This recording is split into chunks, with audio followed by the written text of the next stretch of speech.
Have you experienced déjà vu? If you have ever felt like you lived a moment before, you have experienced déjà vu. It is an unexplainable phenomenon, but what if you've actually lived that moment before? The theory is that our consciousness has lived thousands of different lives before, and that when you die, the bright light at the end of the tunnel that you see is actually you coming back into the world as a baby. It is said that between the ages of 1 to 3, your memory is still in the process of being wiped. That's why you don't remember anything. And when the process is ongoing, sometimes memories from your past life don't get wiped fully.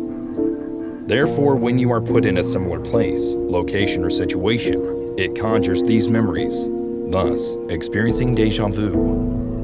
So,